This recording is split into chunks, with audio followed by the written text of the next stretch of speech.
Éternelle histoire de la détresse humaine et des pouvoirs iniques. Bien drôle de parabole en vérité, où Dieu se trouve comparé au pire des hommes et la prière ramenée à sa précarité la plus extrême. Pourtant, les questions que soulève notre parabole me semblent des questions éternelles.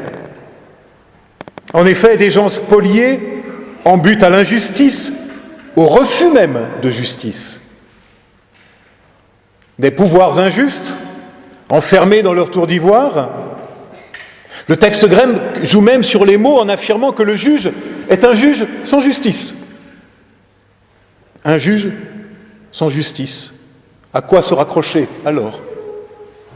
Et puis, cette question finale, qui fait écho à une discussion que j'ai eue récemment avec un de mes collègues retraités, qui me disait « Mais où est donc passée la foi? Y a-t-il encore de la foi sur cette terre? Y a-t-il encore de la foi dans nos églises? Y a-t-il encore de la foi dans nos vies elles-mêmes ?» Question qui nous semble, à nous, occidentaux postmodernes, d'une actualité criante, alors que force est de le constater, la question n'est pas nouvelle, puisque Jésus, déjà, la pose il y a 2000 ans. Je crois qu'en fait, il en fut toujours ainsi, depuis que l'homme est homme. Et cela me permet d'ouvrir une première parenthèse qui me tient à cœur. Il n'y a pas de bon vieux temps. Il n'y a que le temps où nous étions plus jeunes et plus alertes. Mais il n'y a pas de temps béni. Il n'y a que des hommes et des femmes qui, à chaque génération, tentent de vivre d'une bénédiction reçue.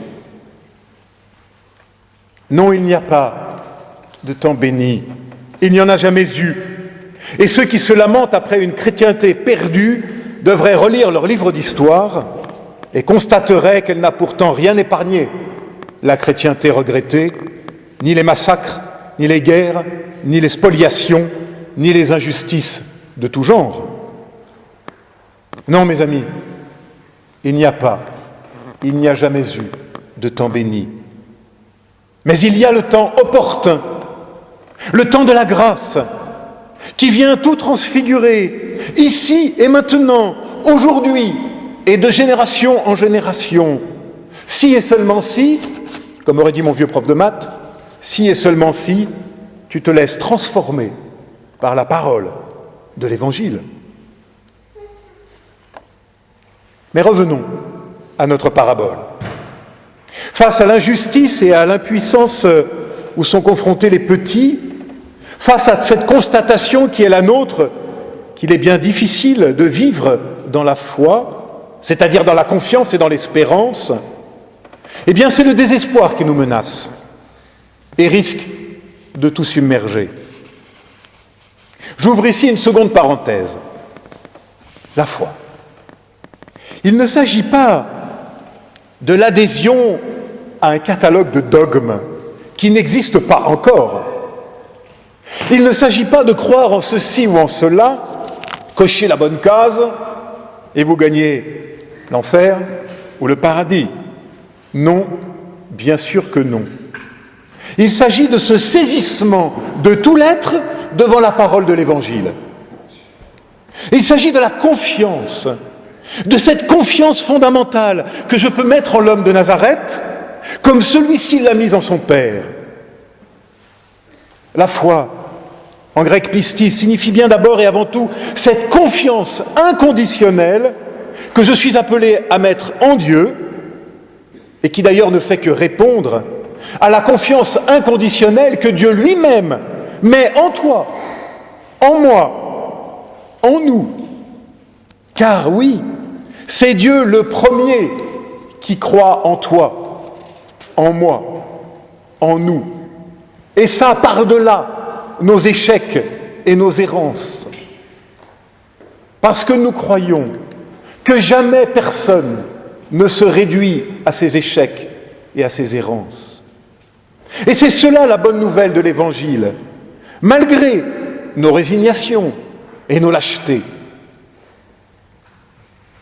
Car c'est bien là que nous en étions restés, la veuve qui va, elle, persévérer dans sa demande de justice. Jusqu'à, dit le texte, alors non pas casser les pieds, en grec c'est casser la tête, jusqu'à casser la tête du juge inique. Et c'est cela, me semble-t-il, que la parabole veut mettre en lumière pour nous ce matin. Quel est le personnage central? Le juge? Non. La veuve? Oui. Mais que représente-t-elle? L'image est bien connue dans la littérature biblique.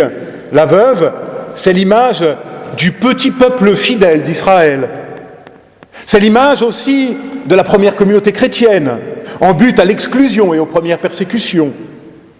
Mais la veuve, c'est aussi et surtout toi, moi, chaque fois que nous nous heurtons à des pouvoirs iniques ou à des injustices flagrantes et que nous semblons impuissants devant les grands enjeux de notre temps.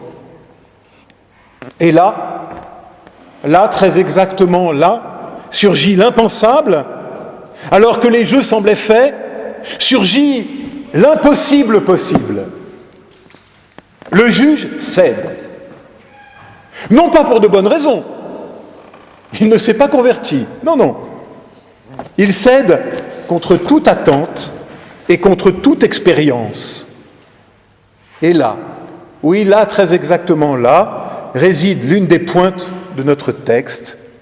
Il y a toujours, dans nos vies, un impossible possible. Rien n'est jamais irrémédiablement perdu, fichu, foutu, non. Et voilà qu'en creux apparaît l'identité même de l'ennemi de la veuve, en tout cas de notre ennemi de toujours, la résignation. Mon frère, ma sœur, oui, je le crois véritablement, l'ennemi, notre ennemi le plus intime, c'est la résignation. Ce que les Québécois appellent, de cette très belle expression dont ils ont le secret, la désabusion. Être désabusé. La quoi bon, qui nous fait tomber dans le cynisme et la résignation. La parabole nous rappelle au contraire que l'impossible est toujours possible, même lorsque nous semblons ne plus y croire. Que l'essentiel est de persévérer dans la confiance, dans l'amour, dans ces petits riens qui parfois peuvent tout changer. Persévérer dans la confiance et dans l'amour et dans ces petits riens qui peuvent tout changer, dis-je. Mais comment, monsieur le pasteur, allons, comment cela est-il possible? Comment faire pour persévérer ainsi contre toute espérance? Eh bien, notre texte nous le rappelle dès le début, en persévérant dans la prière. Aïe, aïe, aïe. Gros mot de la foi, la prière. En nous enracinant dans le cri de la prière, qui est le cri de l'homme qui s'affronte à sa finitude. Notre texte, d'ailleurs, parle bien ici de cri. Oui, la foi comme un cri, la prière comme un cri de protestation devant tout ce qui défigure l'homme et sa dignité, devant tout ce qui défigure Dieu et sa bonté et sa grâce pour nous.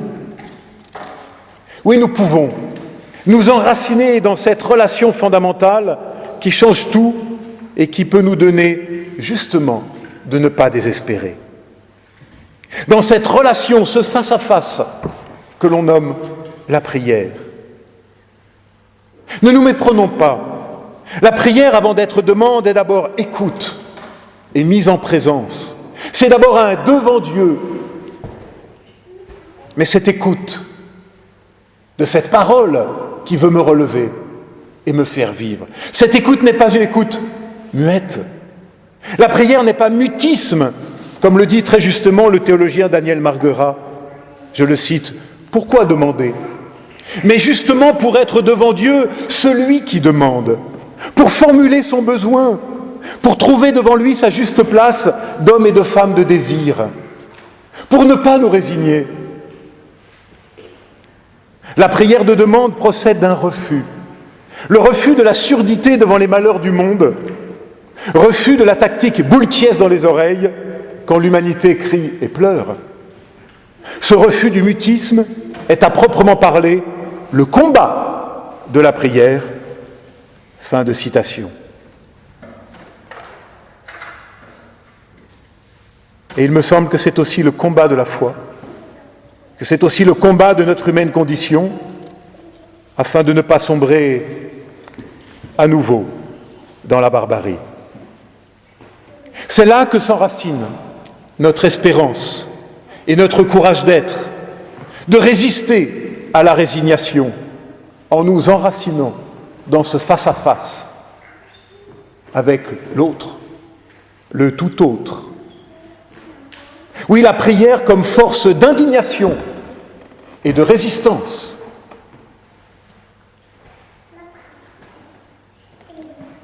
Mais allons, si vous le permettez, encore un tout petit peu plus loin et j'en termine. Et si on inversait les rôles et notre compréhension du texte? Et si le juge, non seulement et non content d'être l'allégorie de Dieu, était aussi, et peut-être d'abord, vous, moi, nous. Et si la veuve, c'était le Christ? Et oui, je veux croire que sa persévérance viendra à bout de toute injustice.